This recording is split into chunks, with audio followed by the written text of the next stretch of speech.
Hey everyone, it's Steve from the garden. Well, as we get into April here, it's time for me to start getting my potatoes planted. But before I do that, I need to divide my larger potatoes into smaller pieces so that I optimize my planting within the root pouches.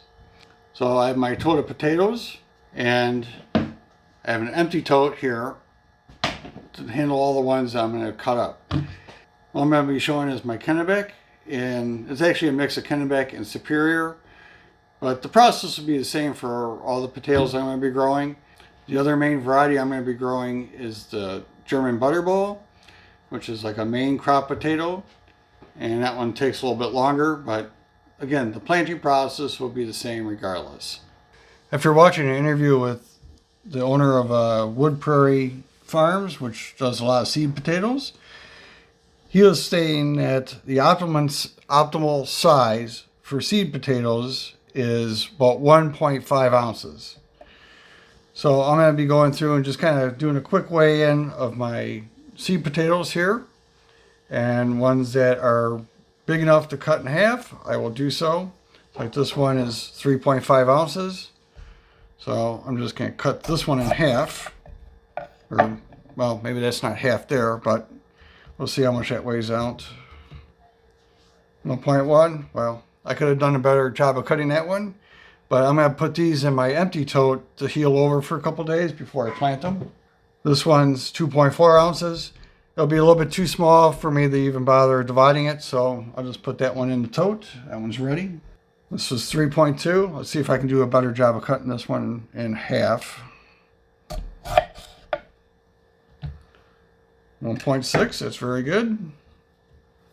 1.6, perfect. And I'll just keep doing this process as I go through and get all these divided out. Now I do want to make sure that when I divide them that, I have at least some eyes on each of the pieces, because that's where all the vegetation is going to go. So that should be good. And I'll just do this process until I get everything done. I have my tray of Kennebecs laid out. For the German Butterball, I was able to use all whole pieces. I had ones that were all really just the right size for planting. And these other ones that I cut, I will just let them heal over for a couple days.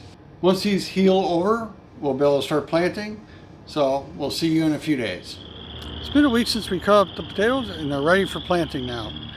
You can see they kind of healed over from where I cut them, and my sprouts are going good. So let's go ahead and get these root pouches started. When you're planting a lot of root pouches this way, it's useful to have everything set up and organized, so that it's all at waist height, so you don't have to bend over for anything, and all your materials that you need are right at hand.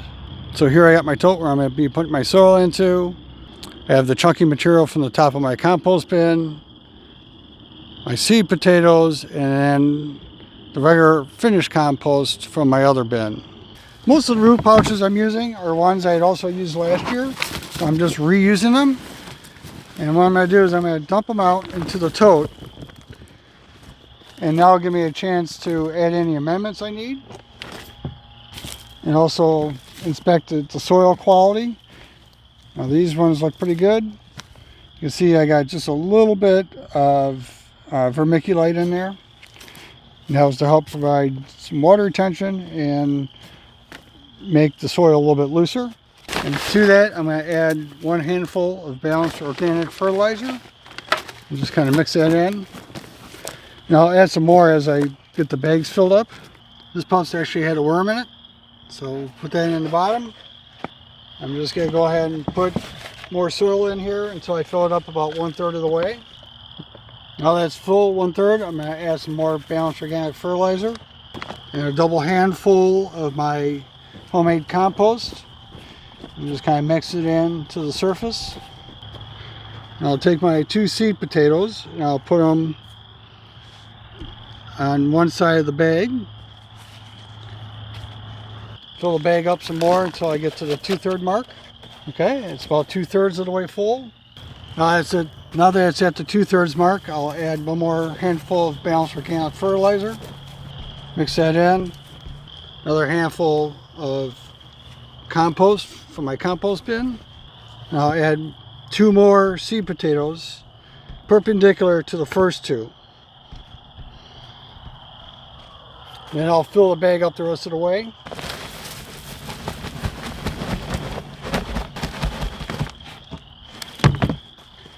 There we go. Now I'm leaving about, 1.5 inches here on the top, and that's because I'm going to use some of the chunky material from the top of my compost bins as a mulch. This is mostly horse manure, which contains a lot of pine shavings that they use as the bedding, but any mulch that you would have would work. So if you only have wood chips, that will work just fine. All you want is something on the top to help retain moisture and to block sunlight from getting any potatoes that might grow up toward the top. If you don't have existing soil that you're going to use, I'm going to show you how to mix your own potting soil that you can use for doing the potatoes. You could buy quite a few bags of potting soil and use that for your grow bags, but that gets expensive. And if you have your own compost and some peat moss, you can make your own mix.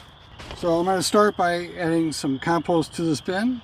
If you don't have your own homemade compost, you can certainly go and just buy some at the store, or if you have a lot to do, have a truck drop off a load. But either way, we're going to start with some compost. I'm going to add some peat moss to this. Now the peat moss serves 2 purposes. 1, it helps with moisture retention.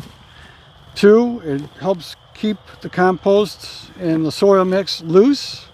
So I'm just going to go ahead and mix that up. Now I do see there's some worms in this from my compost bin. Okay, so that'll be a good start point. To this, I'm going to add like 2 handfuls of fine vermiculite along with some balanced organic fertilizer. We'll say 2 handfuls of that, and then we'll just get this mixed up.